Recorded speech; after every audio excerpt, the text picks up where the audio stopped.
Chapter 2. Jade, a star, a woman, the truth. This promotion wasn't just a career move for Lucki. It was a turning point.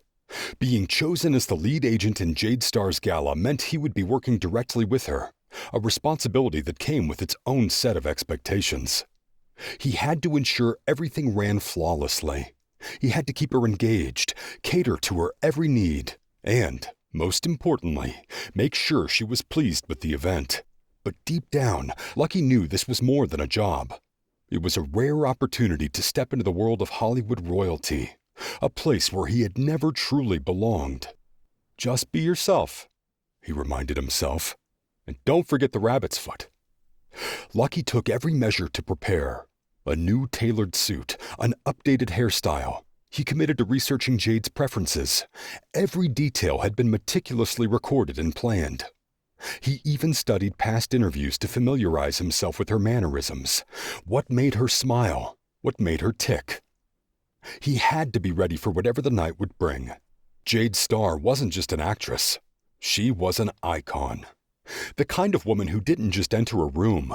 She commanded it. She was the epitome of grace, confidence, and effortless allure. Like the queen seductress of a modern-day empire. Yet, despite the world's perception of her, Lucki understood humanity, psychology. He knew that no amount of fame could shield anyone from pain. Starstruck. And what do they want from me? A cinched waist? Blonde hair? No. Brown. Pink lips? No. Red. These lips whisper sex. And what was his name? The last man I took to bed. I devoured him, gave him the best, undressed. Talking heads, chatting in relation to who I had relations with and what they think I am. I'm torn apart, stitched back, torn again, rearranged. A monster, they say, should be my name. I hate to be under constant scrutiny. Unapologetically me. I love myself. Aside from this world, my love is my wealth. Oh, the complexities. This is the eternal me. Jade Starr lived in a world where she was both worshipped and devoured. A woman constantly molded and remolded to fit the fantasies of others. One day, she was America's sweetheart. The next, she was a scandal waiting to happen. Her image was dictated by the whispers of executives, the opinions of fans, and the harsh glare of the tabloids. They wanted her thin, but not too thin.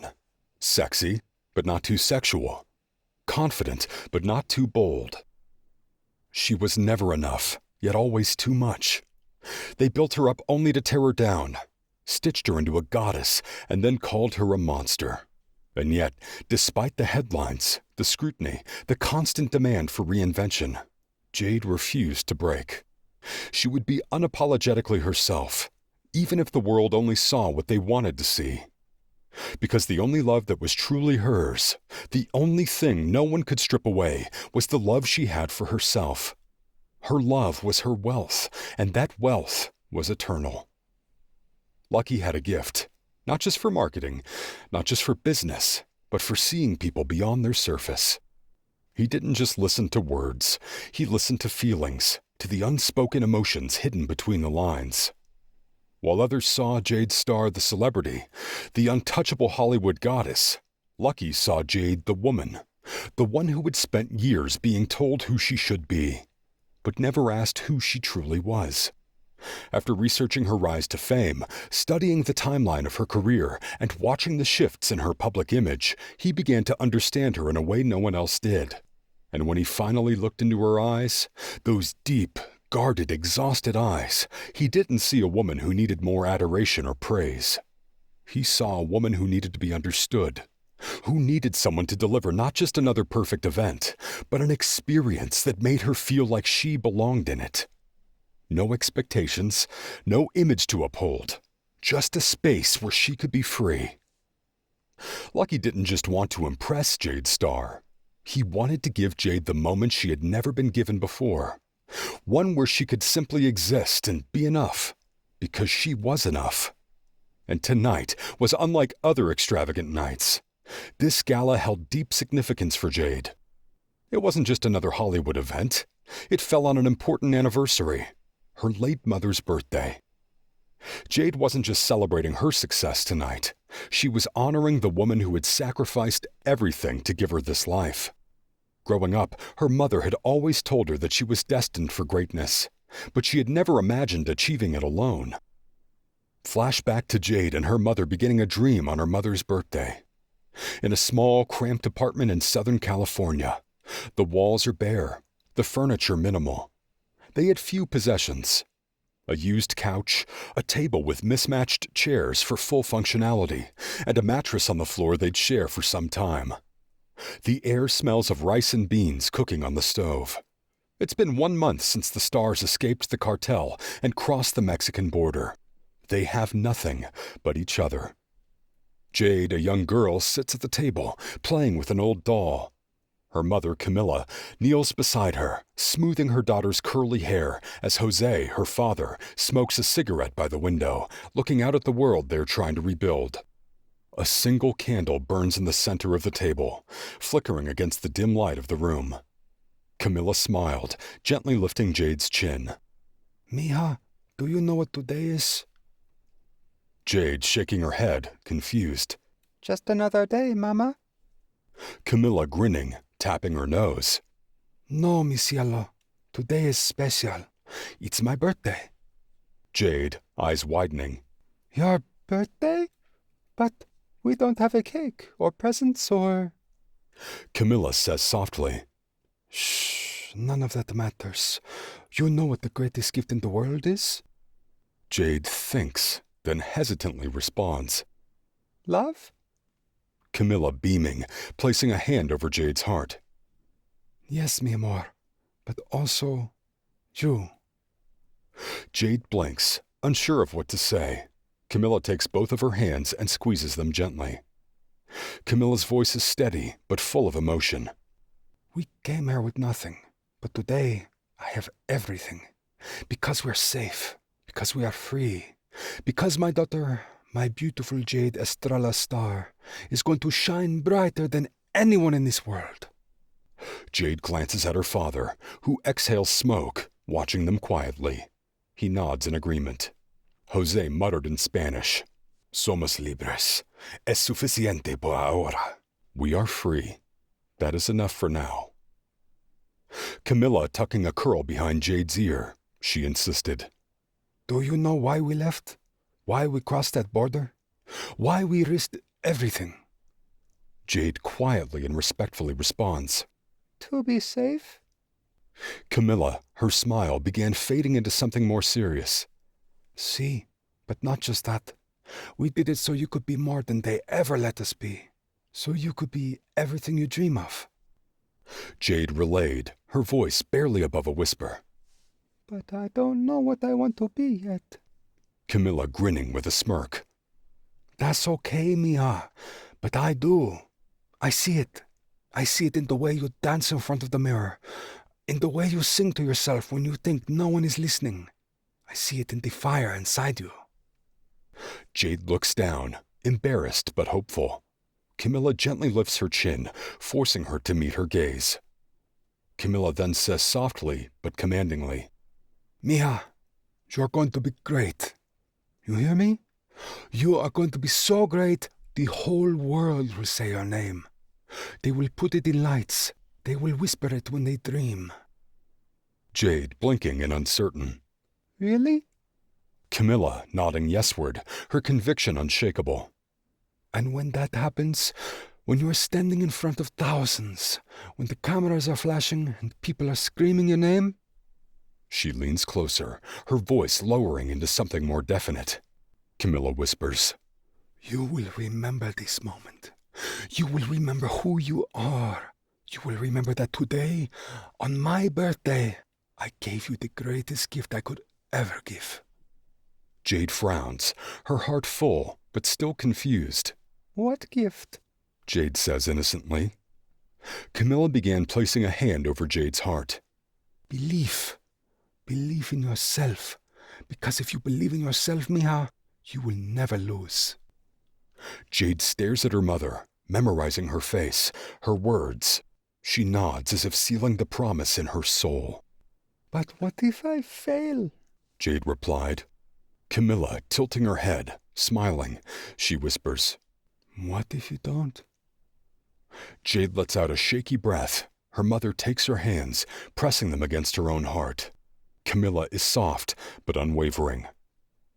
One day, Mia, you will walk into a room, and they will all turn to look at you. Not because of where you came from, not because of what you lost, but because of what you are. A star, Jade. A real one. Not the kind in the sky, the kind that never burns out. Jade closes her eyes for a moment, letting the words settle into her bones.